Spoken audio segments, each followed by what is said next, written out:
आम्ही तर अशा व्यासपीठावर गेलो ते सहकार बिकार नंतर आमच्यामुळे काय अडत नाही. आपल्यामुळे जग अडताय, राष्ट्र अडतंय, या भूमिकेतून राजकारण्याने बाहेर पडतो. आम्ही फटे लेकिन हटे नाही या भूमिकेत. आम्ही सत्तेची आणि संस्थांची पर्वा करत. शरद पवार, अजित पवार, मुख्यमंत्री देवेंद्र फडणवीस एकाच मंचावर आले. निमित्त होतं सहकार क्षेत्राविषयीच्या चर्चासत्राचं. पण यापेक्षा राजकीय चर्चाच जास्त झाली. या कार्यक्रमाला शरद पवार उपस्थित राहिले, यावरून ठाकरेंच्या सेनेचा संताप झाला. संजय राऊतांनी शरद पवारांच्या उपस्थितीवरून जोरदार हल्लाबोल केला. प्रेसिडेंट ट्रम्प आणि मोदीमध्ये चर्चा होऊ शकते, प्रेसिडेंट ट्रम्प आमच्याकडे हस्तक्षेप करू शकतात, तर ही फार लहान गोष्ट आहे आमच्यासाठी. शरद पवार असतील, देवेंद्र फडणवीस, अजित पवार असतील, बरं काही ट्राय पार्टी अग्रीमेंट काय आहे बघावं लागेल. नाही पण साहेब, जर असं असेल की दोन अशा देशांमध्ये चर्चा होते आहे, तर या निमित्तानं शिवसेनेमधला जो तणाव आहे, आमच्याकडे अजिबात तणाव, पार्श्वभूमीवर काही दोन गटांमध्ये चर्चा होते. आमच्याकडे काही तणाव नाही. आणि दोन शिवसेना आमच्या पक्षाचे प्रेसिडेंट हे खंबीर आहेत. आमच्या पक्षाचे प्रेसिडेंट हे आमचे सरपंच आहेत राजकारणातले. त्याच्यामुळे आम्ही त्यांचे आदेश पाळतो आणि असे कोणतेही चुकीचे निर्णय आणि उद्योग ते करत नाही. पवार गेल्या काही दिवसांपासून टाळायचे, मागील काही दिवसांपासून टाळायचे अजित पवारांसोबत स्टेज शेअर करणं. मात्र ज्या चर्चा पाहायला मिळतात त्यामध्ये मागील 3 ते पाकिस्तानला आपण टाळत होतो, युद्धाचीच भाषा केली होती ना. जिल्हा या मुर्दा आर पार, तुम्ही राहाल किंवा आम्ही राहाल. आता टेबलावरती बसले आहेत, भारताला धक्का बसलाय. आम्हाला असं वाटलं की लाहोर, कराची, इस्लामाबाद, रावळपिंडीवरती आता आम्ही झेंडा फडकवून येतोच आहोत ना. तसंच आम्हाला मधल्या काळामध्ये शरद पवार साहेबांविषयी आणि सुप्रिया सुळेंविषयी वाटलं होतं की आता संघर्ष परत सुरू राहील. आमचाही संघर्ष सुरू आहे. पण दुर्दैवानं देवेंद्र फडणवीस यांनी गेल्या काही काळामध्ये माननीय पवार साहेबांचा जो अपमान केला, अपमानास्पद वक्तव्य केले, त्याची खंत आम्हाला वाटते.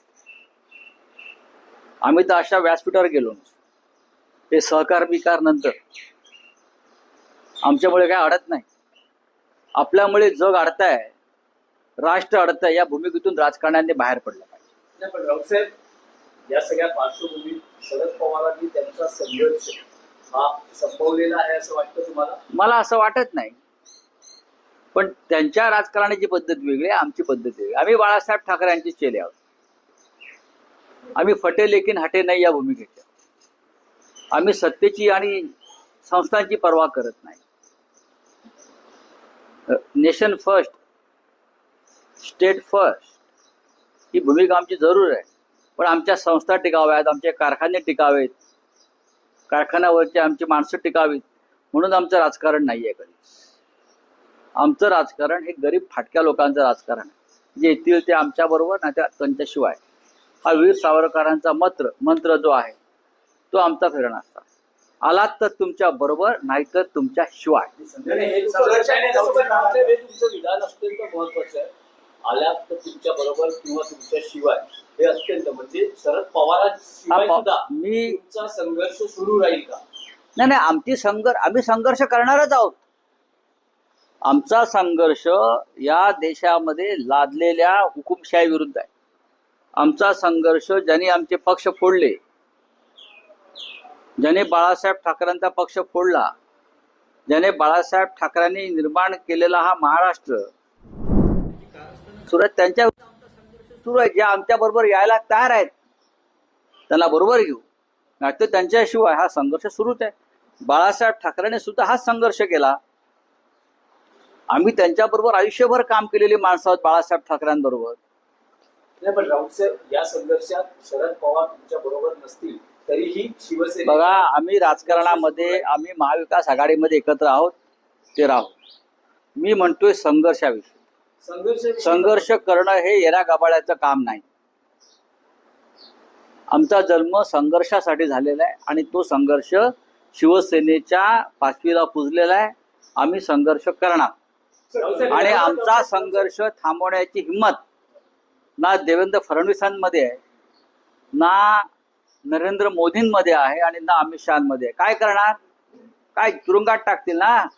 याच्या पलीकडे काय करणार आम्ही घाबरत नाही. शरद पवार सोबत आले तर ठीक, नाहीतर त्यांच्याशिवाय भाजप विरोधात लढण्याचा निर्धार संजय राऊत व्यक्त करतायत.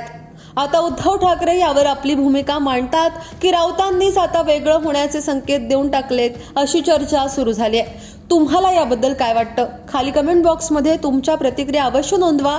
आतापर्यंत लोकमत सबस्क्राईब केलं नसेल, फॉलो केलं नसेल तर लगेच सबस्क्राईब करा, फॉलो करा आणि पाहत रहा लोकमत. धन्यवाद.